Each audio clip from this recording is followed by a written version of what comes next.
오늘의 만나를 시작하겠습니다. 함께 같이 찬양하겠습니다.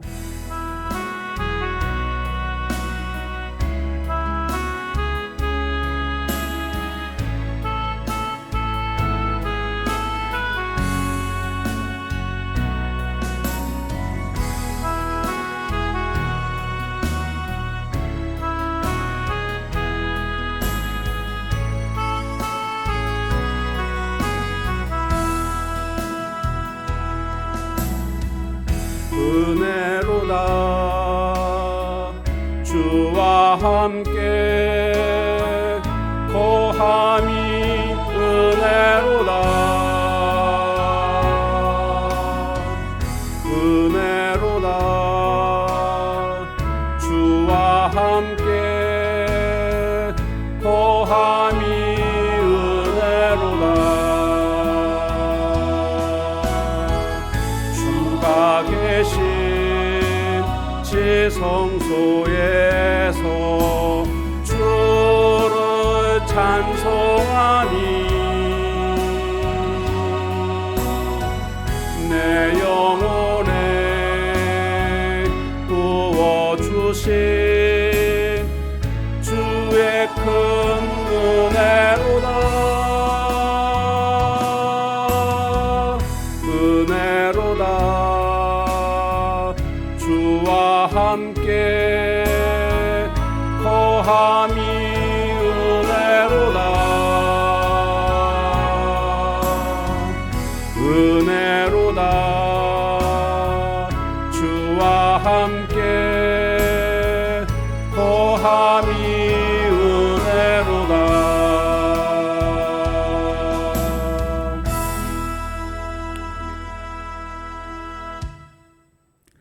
하나님 말씀은 고린도전서 15장 1절에서 11절까지 말씀 보겠습니다. 15장 형제들아 내가 너희에게 전한 복음을 너희에게 알게 하노니 이는 너희가 받은 것이요 또 그 가운데 선 것이라. 너희가 만일 내가 전한 그 말을 굳게 지키고 헛되이 믿지 아니하였으면 그로 말미암아 구원을 받으리라.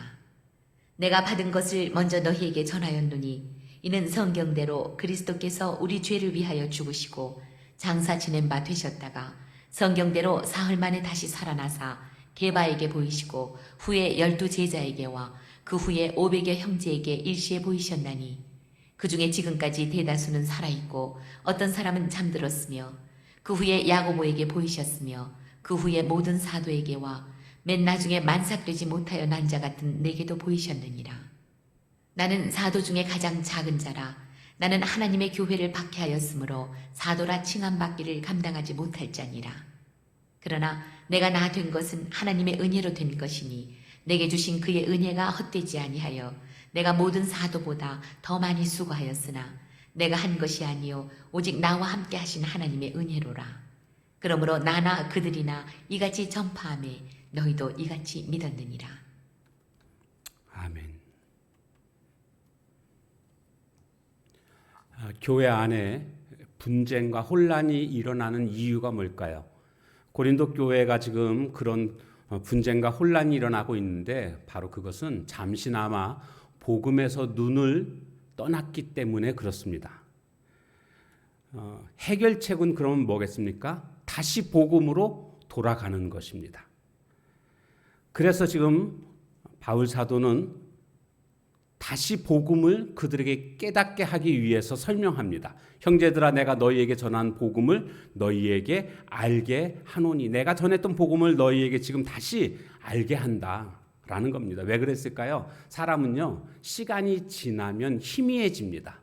믿음도 희미해집니다. 복음에 대해서 너무나 분명하게 가르쳐 주었고 그로 말미암아 교회가 섰던 것 아닙니까? 그런데 바울이 떠나 있는 동안에 희미해졌습니다. 그러면서 문제가 생겼던 것이죠. 복음은 무엇인가? 오늘 우리가 15장에 보면 너무나 자세하게 나와 있는데 이는 복음은 너희가 받은 것이요. 내가 너희들에게 전해서 너희가 받았다라는 거죠. 또 그 가운데 선 것이라. 너희가 복음 가운데 서게 됐다. 2절 너희가 만일 내가 전한 그 말을 굳게 지키고 내가 전한 말이 뭐겠습니까? 복음입니다. 그것을 굳게 지키고 헛되이 믿지 아니하였으면 잘 믿었으면 그로 말미암아 복음을 잘 믿게 되면 어떤 결과가 옵니까? 구원을 받으리라 라고 말하고 있습니다. 그러면 복음은 도대체 무엇인가? 복음의 핵심 3절 내가 받은 것을 먼저 너희에게 전하였노니 내가 복음을 너희에게 전했다. 내가 먼저 복음을 받았고 내가 그것을 너희에게 전했다.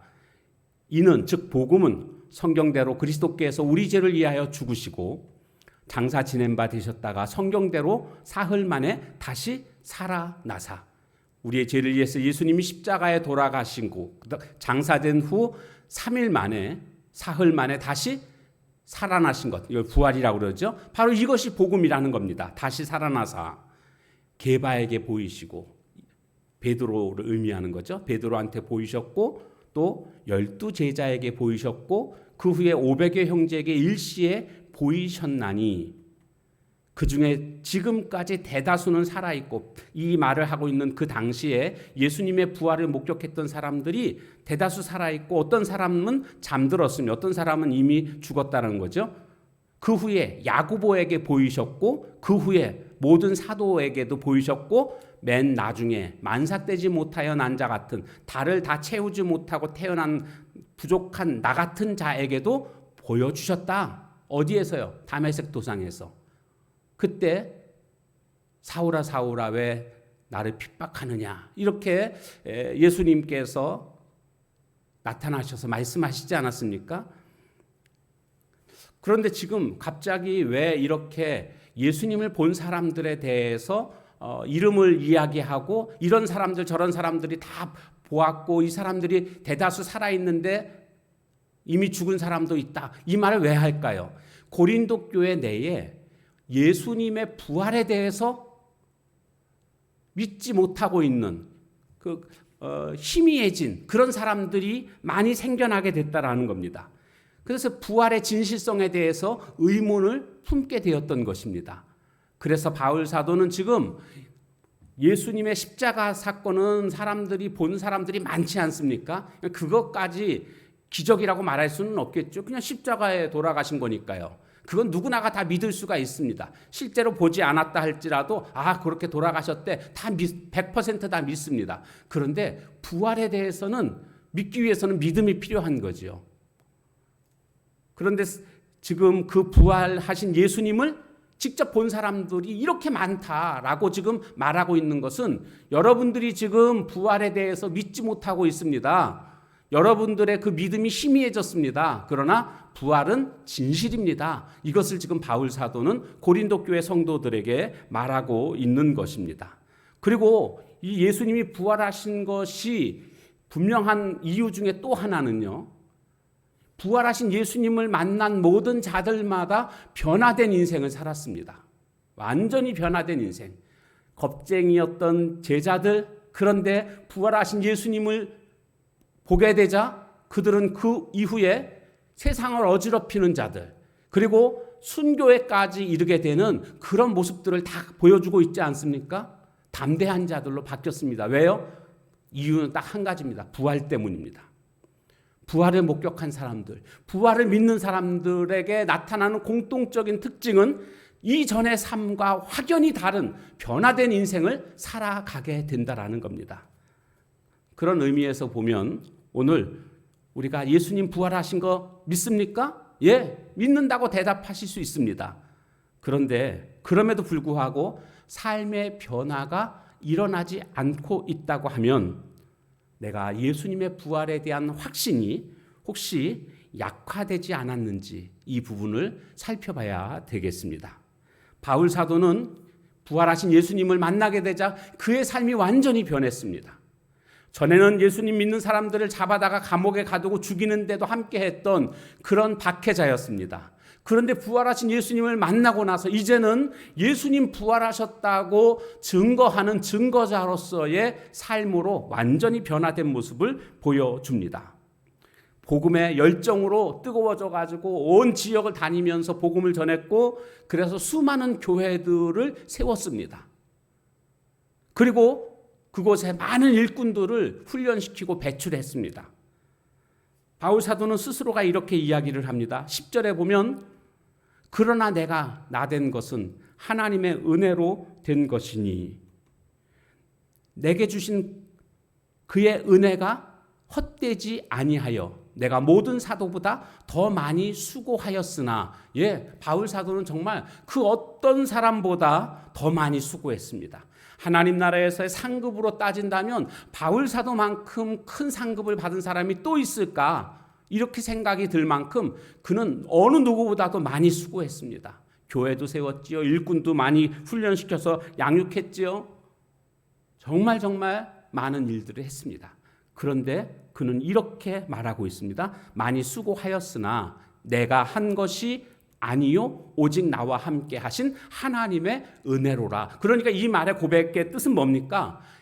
나의 의지와 나의 노력으로 이렇게 한 것이 아니고 오직 하나님의 은혜가 임함으로 내가 이 일을 할 수 있었다라고 고백하고 있는 것입니다. 자, 그러니까 오늘 우리는요, 하나님의 일꾼이라고 한다면 일을 하게 되지 않습니까? 그런데 하나님의 일꾼이 일할 때의 자세가 어떠해야 하는가를 우리는 깨닫게 됩니다. 어떤 자세요? 모든 것이 하나님의 은혜였습니다. 이렇게 고백할 수 있는 자세, 이것이 진정한 하나님의 일꾼의 자세라는 것을 알 수가 있습니다. 우리 모두는 언젠가 생을 그만두는 때가 분명히 옵니다. 그때까지 우리는 정말 최선을 다해서 하나님의 일꾼으로서의 삶을 살아가야 됩니다. 그리고 누군가가 우리에게 묻는다면 그때 우리는 뭐라고 대답해야 될까요? 모든 것이 하나님의 은혜였습니다. 이 고백이 우리 모두의 고백이 다 되어지시길 주님의 이름으로 축원합니다. 기도하겠습니다. 하나님, 고린도 교회 내에 복음이 희미해짐으로 말미암아 복음을 다시금 일깨우고 있는 일깨워야만 하는 바울 사도의 그런 갈급한 마음을, 간절한 마음을 우리가 이 시간도 보게 되었습니다. 혹시나 오늘 우리의 마음 속에 십자가와 부활에 대한 그 진리가 희미해지지 않았는지 다시 한번 살펴보는 시간 되게 하시고 예수 그리스도의 십자가 부활에 대한 분명한 확신 가운데 거하며 사는 저희들 모두가 되게 하옵소서. 그러므로 변화된 인생 살아가게 하시고 변화된 삶을 살고 놀라운 일들을 하나님 앞에서 행함으로 말미암아 마지막에 이 모든 것이 오로지 하나님의 은혜였노라고 고백하며 주님 앞에 갈 수 있는 우리 모두가 되게 하옵소서. 예수님의 이름으로 감사하며 간절히 기도하옵나이다.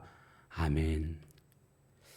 주신 말씀 붙들고 기도하시고 또한 이 부활의 복음을 증거하는 우리 교회와 성도들 되게 해달라고, 그리고 각자의 기도 제목 가지고 기도하는 시간을 갖도록 하겠습니다.